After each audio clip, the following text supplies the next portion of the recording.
Hey Toy fans, D21 Beast Rob here, back with another Minimate review for you guys here today, and today we're looking at the brand new line of Civil War Minimates. This is the Toys R Us exclusive wave of the minifigures, and I'm pretty excited to check these guys out. Here in Wave 1, we've got Captain America and the Winter Soldier, Vision and Hawkeye, and Iron Man and Black Panther. Now of this wave of 2-packs, Vision and Hawkeye are the only true Toys R Us exclusive pack. But if you're able to find a comic book retail shop that actually wants to take a chance on Minimate figures, and trust me, those are hard to find, instead of getting the Vision Hawkeye 2-pack, you'll instead get a 2-pack that features War Machine and what appears to be the police soldiers from the trailer for Captain America. Now, of the 3 box sets that we have here, I'm most excited to see the Vision Hawkeye 2-pack because those are figures that were comic book exclusive last year during Age of Ultron, and I was never able to get my hands on them, so they're new to my collection. Packaging-wise, these box sets are pretty familiar. In the upper left-hand corner, you've got an image of Captain America and Iron Man, the Minimates logo in the center, and then the Avengers logo off to the right. You then have a window box packaging that does house the minifigures inside, as well as their accessories. Then below that, we've got some conceptual images of the Minimates contained inside, followed by the logo for Captain America Civil War. Flipping the package around, we've got logos for Diamond Select, Articulation, Marvel, and Minimates there towards the top. We've got a complete lineup of all the figures available in this Toys R Us wave of minifigures. Then each 2-pack does feature a bio for the figure inside. We've got a bio for Captain America, the Winter Soldier, Vision, Hawkeye, Iron Man Mark 46, and of course Black Panther. Alright guys, well that's the packaging. Let's say we get these Minimates out of the box and see what they're all about.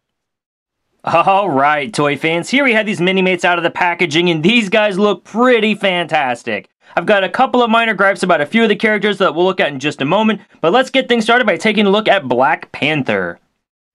Alright, so King T'Challa, or is he Prince in this film? I guess I'll have to watch and find out. He's got a great deco on the front of his body. Nice silver paint applications on the face, and that same necklace we've seen in all the promo artwork. He's got some silver applied to his waist, and then he's also got some silver applied to the forearms of the figure on either side. The eyes are actually a silver paint as well. Now, I've watched the trailer a few times, and the eyes are definitely white in the trailer, so I wish they would have done those white on the minifigure as well. But other than that minor complaint, he looks exactly like he should, and I'm really happy with him, and he's got a removable mask. Pull off the Black Panther mask, and you got an image of T'Challa underneath. One thing I like about this minifigure is that he does not have a hole in the top of his head. They haven't put a peg inside of his mask like they did last year. If we look at the War Machine Minimate, I thought it was a great Minimate for Age of Ultron, but when you pull off the helmet, he's got a hole in the center of his head and a peg inside the helmet. Really glad they didn't go that route with Black Panther this year, so very happy to see that that change has been made. A very nice looking minifigure. The only accessory that he really comes with is a clear display base.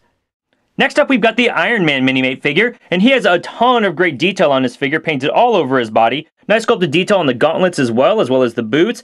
Interestingly, unlike what we saw with the Age of Ultron Iron Man from last year, who had a bigger torso piece that went over his main torso, I guess you could say, this Iron Man figure is much more slim. So I guess they're trying to sell the fact that this is the bleeding edge armor or just a more skin-conforming armor. It's worth noting, though, and Discount Geek pointed this out to me on Instagram, that arc reactor does seem a bit large, does it not? Compared to the images we've seen from the film, it's even bigger than the arc reactor from last year, which if you watch the trailers doesn't seem entirely accurate.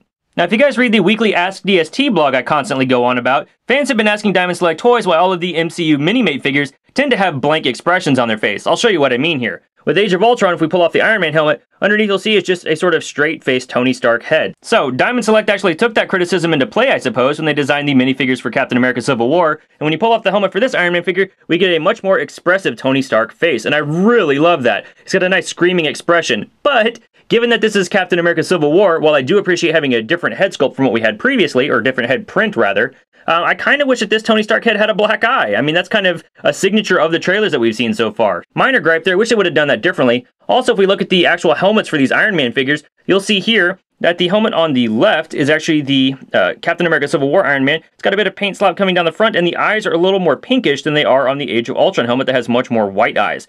I think it's just a situation where not enough white paint was applied to the eyes for the helmet, but every Iron Man Minimate at Toys R Us when I was looking at the options I had, all had that same issue, so you may run into that same problem as well. Fortunately, if you have the Age of Ultron Iron Man helmet, they do appear to be the exact same sculpt and paint, so you can just go ahead and switch them out, and your Iron Man looks just fine. But what if you don't want the helmet on your Iron Man minifigure? We actually have an interchangeable accessory that allows you to put a hair sculpt on the Iron Man minifigure, and the hair itself does look much like what we've seen Robert Downey sporting in the movies as of late, and I think it sits on the figure very well. And lastly, Iron Man's also coming with an included flight stand. The plastic on my flight stand's a bit yellowed, unfortunately, but the figure fits on it pretty securely, and it's nice if I want to have him flying around. Vision is actually a cool Minimate figure. He comes with the same flight stand that we saw with Iron Man, and unfortunately it does have that same sort of yellowing effect going on with the flight stand. But the actual minifigure itself is really cool. I love all the detail in the front of this minifigure. I mean, right down to just sort of the line work for the different costume designs, the fake muscles that he's got, the emblem on his chest. The head looks really great with the eyes and the way the lines are working around on his face. As we rotate him around though, he has got a really cool cape accessory. It's this sort of light grayish yellow plastic. I mean, that's the best I can describe it. And they've actually gone and printed all of the actual cape detail from the costume on the back of this minifigure. This cape is really, really cool. My only complaint about it is that it does make the figure a bit back heavy. In fact, this cape accessory does appear to be the exact same one, just remolded and recolored from the Marvel Now Vision Minimate that I reviewed last year. I had trouble standing him up, and I have trouble standing up the new movie version. So definitely make sure you've got your display stand handy whenever you want to pose this guy around. Moving along, we've got Hawkeye, and I really like this minifigure. Like I said, I didn't have a Hawkeye from Age of Ultron. He was a comic store exclusive, so I'm really glad to have an MCU version of Hawkeye available at Toys R Us this time around. And this costume is really cool.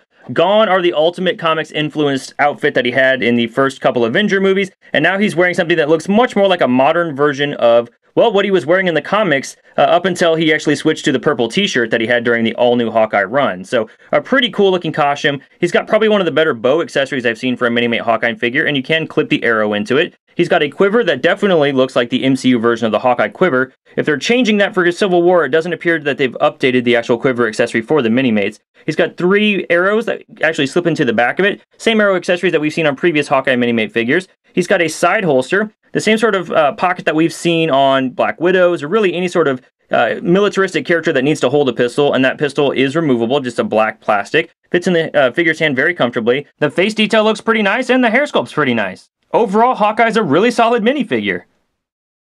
Time to move on to the face of Team Cap, and if you thought they were just going to reuse the same Minimate we got last year for Age of Ultron, well, you'd be correct. Though I can't really fault Diamond for that, it seems like the Marvel Cinematic Universe has done the same thing as well. Looking at these caps up close, you can see there's not a lot of difference in the costume detail. The Winter Soldier cap has more muted red, the Age of Ultron cap had a brighter red, Age of Ultron cap's got some red highlighting around the star on his chest, more white on the arms and red highlighting on the arms. This cap doesn't have that so much. He's got a better print on the shoulder for the Avengers logo, which the original cap didn't have, but really the exact same minifigures. But one nice thing about this cap is that you can actually pull off the helmet, and we do have an interchangeable civilian hairpiece. And once you've got that hair sculpt placed on, Cap's got a nice sort of grimacing face. I actually like it better than the Cap face we got last year that just shows him kind of showing his teeth. I'm not really sure what that expression is. And to go along with his removable shield, we also have this interchangeable left hand for Cap that you can actually stick the shield on, just like we saw with the Age of Ultron Cap from last year. Also, I found this so funny I just had to point it out. All 3 of these minifigures had the exact same hair sculpt, just in a different color. I guess all the Civil War minifigures used the exact same barber. Finally, we come to the instigator of this whole Civil War. Presumably, I haven't seen the movie yet. We've got the Winter Soldier. Now, the Winter Soldier has some pretty cool accessories, and I think the minifigure himself looks pretty nice. He's got some nice detail on the front of his torso, nice detail on the arm here. It's interesting to note that the actual line work for the metal plating on the arm is done over the Red Star decal. He's got this submachine gun or Uzi. I know my way around a gun about as well as Glenn Webb does. The line work for the costume does continue around to the back of the figure, and then we've got a pretty interesting hair sculpt for this figure. I haven't seen this on any other Minimate before, so I'm going to assume it's new for this guy, unless it was used on a previous MCU Winter Soldier figure, but I really like the look of it. And I'm really digging the face detail on this minifigure as well. He also has 2 additional accessories. Winter Soldier's got the same gun that we saw with Hawkeye, only this time it's silver. This gun does have a hole in the side of it, so I'm guessing it's reused from another Minimate figure where it would just peg onto the leg. Winter Soldier doesn't have any weapon storage, unfortunately, because he's got so many guns and knives here. But it's a nice looking little accessory. And then he's got a set of knives. Now these things are very tiny, but they've got some nice sculpted detail on the handle there. I don't know if that's coming through. And then the blades have been painted adequately enough. It's not perfect on either knife, but they look just fine from a distance. I really wish that this minifigure had knife storage on his legs, and the Winter Soldier frequently stores his submachine gun or Uzi or whatever it is on the back between his shoulder blades. I would have liked to have seen some sort of peg maybe coming off the back of the figure, so he can store his gun in the same place as a Minimate figure as well. Articulation-wise, these minifigures have everything that we've come to expect from the line so far. Their heads can bend down that far, back that far, and rotate all the way around. Full rotation here at the shoulder that rotates all the way around. Arms bend out that far, single jointed elbows, full rotation at the wrist, full rotation at the waist, hips move forward that far, they move back all the way, knees go back all the way, they move out from the body that far, and then there's a full rotation at the ankle. So, as always, an impressive range of motion for such tiny little minifigures. Height-wise, all of these Minimates are standing right about 2.5 inches tall. For some size comparison, here they are compared to the Mega Bloks Spider-Man minifigure. and compared to Creo Transformers Cheetor. Here they are compared to a standard LEGO minifigure. And from the original Minimate figure line released in 2002, we've got Captain Kirk from Star Trek. And finally, here they are compared to an average-heighted Minimate figure, we've got Wolverine from the Marvel vs. Capcom 3 figure line. Under ruse! Huh? Oh no. Thank you! Huh? Hey everyone! Ooh! What? You didn't see that coming? So much for his spider sense.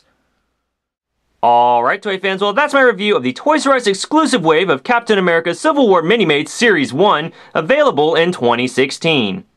Overall, this is a really fun set of Minimates. I've had a lot of fun posing these guys around, coming up with all sorts of different pictures. Each one of these minifigures has some excellent detail, a lot of them have got some really great accessories, and I'm just overall really impressed with this set of minifigures. There are some figures in the line that aren't as essential as other figures. For instance, I don't know that you need another Captain America and Iron Man at this point, but really, if you're interested in getting Black Panther, Vision, Winter Soldier, and Hawkeye, picking up this entire wave is definitely worth your investment.